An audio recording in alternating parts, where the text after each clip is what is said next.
안녕하세요, 멋진 아재입니다. 여러분, 작년에 신규 자영업자는 늘고요, 또 폐업자는 줄고, 심지어 폐업률은요 역대 최저라고 이야기합니다. 국세청에서 발표한 국세 통계에서 그렇게 이야기를 했는데요, 자세히 보면요, 신규 자영업자는 2017년에 비해서 무려 8만 2천 명이 늘었다고 합니다. 그리고 폐업자는 6,800명 줄었고요. 폐업률은 역대 최저 11%라고 해요. 그런데 이게 사실일까요? 근데 자세히 들여다봐야 됩니다. 요즘 정부가 발표하는 모든 지표는 자세히 들여다봐야지 그 실상을 파악할 수가 있거든요. 그래서 제가 들여다봤습니다. 그랬더니 자영업자 8만 2,954명이 늘었다는 것은요, 부동산 임대사업자가 6만 4,603명이 늘었고요, 또 전기, 가스, 수도 사업자, 그러니까 태양광 발전 사업자죠, 여기가 1279명 늘은 겁니다.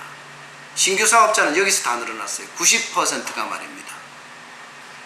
그런데 여러분 아시겠지만 부동산 임대사업자가 늘어난 것은요, 집 2채 이상 가지고 있으면 세금 많이 때린다니까 임대사업자를 어쩔 수 없이 선택한 사람들이에요. 그리고 태양광은 아시잖아요. 지금 정부의 정책, 여기저기 태양광 발전소 짓고 있는 거예요. 이거예요. 실상은 오히려 줄었더라고 이야기할 수가 있죠. 소상공인 연합회에 한번 물어보세요. 폐업률 어떻게 줄었다는데, 역대 최저라는데 어떻게 생각하세요? 이러면 하하하하 이렇게 웃어버립니다. 그만큼 작년에 자영업자, 특히 말입니다, 도소매업이나 음식 숙박업의 자영업자는 엄청 줄었어요. 음식점, 여기는요 장난 아닙니다. 2017년에는요 17만 5,886개였거든요. 그런데 2018년에는요 3,085개가 줄어듭니다. 그래서 17만 2,801개입니다. 숙박업도 마찬가지예요. 9,472개에서 8,520개로 무려 952개가 줄어들었어요. 도매업이요? 마찬가지입니다. 2,912개가 줄었습니다. 2017년에는 6만 3,575개였거든요. 2018년에는요 6만 663개입니다. 그러면 실질적으로 생계형 자영업자는 엄청나게 줄어드는 겁니다. 여러분도 인터넷에서 기사 보셨을 거예요. 자영업자 다 망했다던 사람들 틀렸습니다 하는 기사 말입니다. 이게 틀렸습니까? 도소매업이나 음식 숙박업에 많은 생계형 자영업자들이 폐업을 많이 했는데 이게 틀렸는 거예요? 참 답답하시네. 저는 그 기사를 보면서 진짜 헛웃음도 안 나오더라고요. 하도 기가 막혀서 말입니다. 제 주변에도 보면 판판이 쓰러지는 사람들이 천지거든요. 음식점 하는 사람, 술집 하는 사람, 옷가게 하는 사람, 화장품 가게 하는 사람, 판판이 나가 떨어지고 있어요. 저는 현장에서 목도를 하고 있거든요. 올해요? 더 심해요. 또 아니라고 나오겠죠. 그런데 실제 데이터를 보면요, 소상공인 진흥공단 컨설팅을 거쳐서 폐업한 건수 작년에 4,132건이었습니다. 작년에 전체가요. 올해요 7월까지 3,811건이에요. 엄청 늘어나죠. 폐업 119에 나오는 민간 폐업 컨설팅 업체는 여기도 마찬가지예요. 작년에 6월에 84건이었습니다. 올해 163건입니다. 거의 3배에서 4배까지 늘어나고 있는 거예요. 그만큼 경기가 어렵다는 거예요. 그러니까 철거업체가 호황입니다. 호황. 업체 간의 경쟁이 엄청나게 심할 정도로 호황이에요. 5년 전보다가 철거업체가 10배가 늘어났다는 이야기가 있을 정도입니다. 그만큼 지금 자영업자들이 엄청 망한다는 이야기예요. 폐업을 한다. 그러면 중국값이 얼마나 떨어지는지 아세요? 옛날에는 그래도 냉장고 문 4개짜리 정도가 되면 뭐 3년 정도 썼다? 이러면 40만원 정도 했습니다. 지금이요? 30만원 선. 많이 떨어졌죠. 여기에 식기세척기 40만원, 50만원에서 15만원, 20만원으로 뚝 떨어졌어요.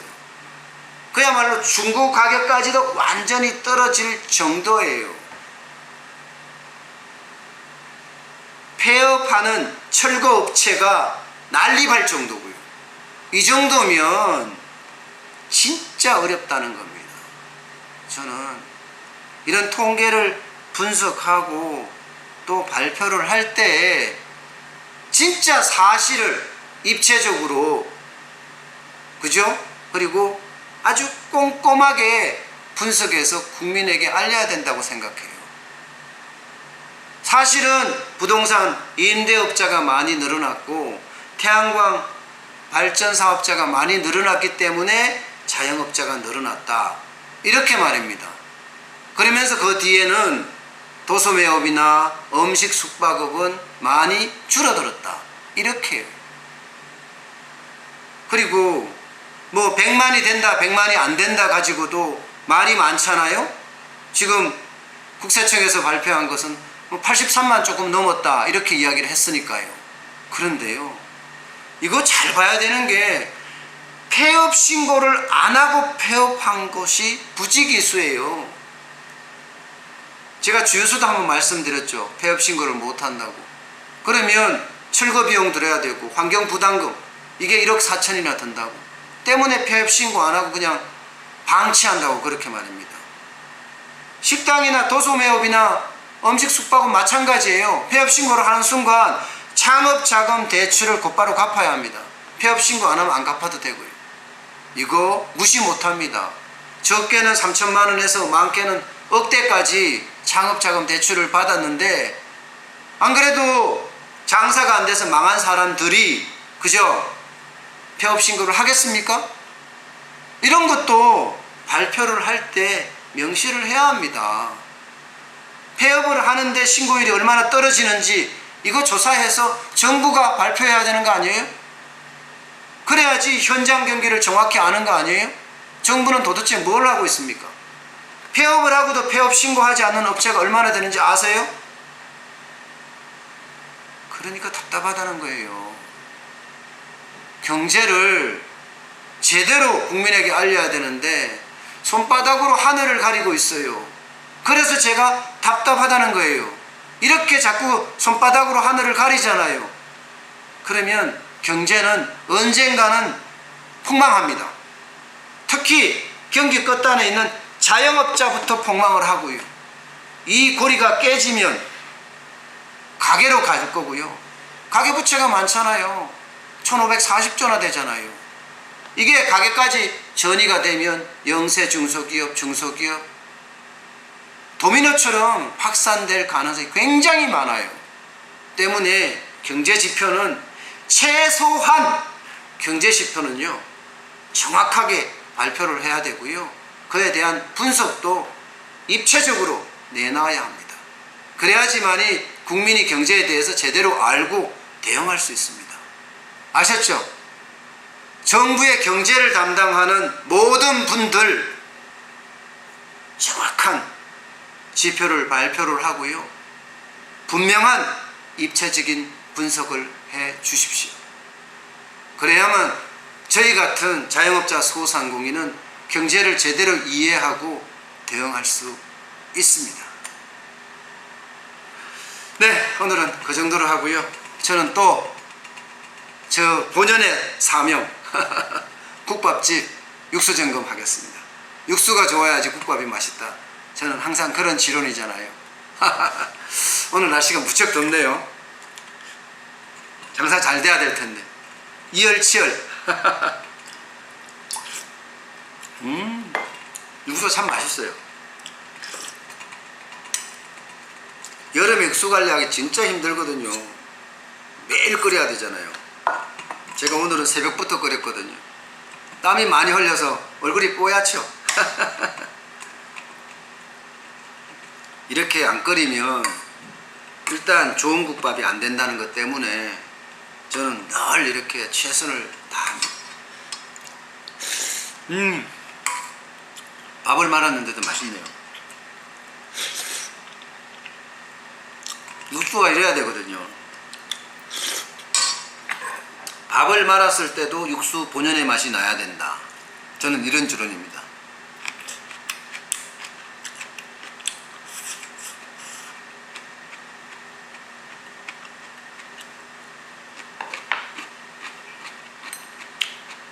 반찬도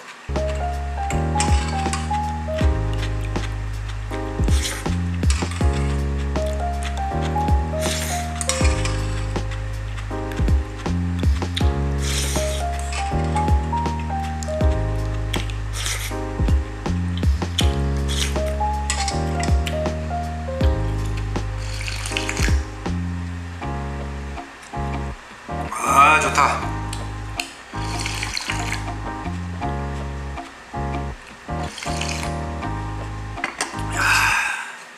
진짜 이열치열이네. 땀이 막 줄줄 흘러요. 어쨌든 오늘 육수가 이 정도면 국밥은 진짜 맛있을 것 같고요. 반찬도 각각 다 좋습니다. 오늘도 장사가 잘 되기를 기원해 봅니다. 어제는 좀 안 좋았어요. 어제는 평일날 30만원 못하는 적은 잘 없는데 어저께는 30만원을 못했습니다. 29만 6천원을 했습니다. 아쉽죠? 인터넷도 어저께는 좀 적었어요. 어저께는 한 건 있었어요.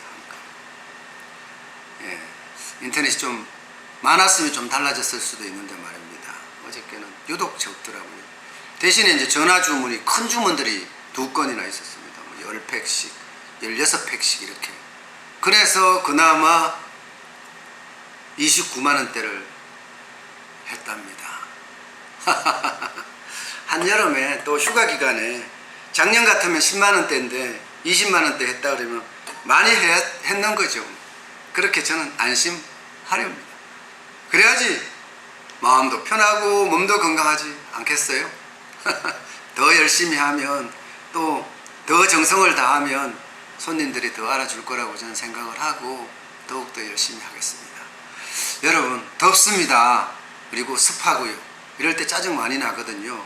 항상 이 불쾌지수 관리 좀 하시고 또 긍정적인 생각을 하셔야 합니다. 그래야지 가게도 대박. 아시죠?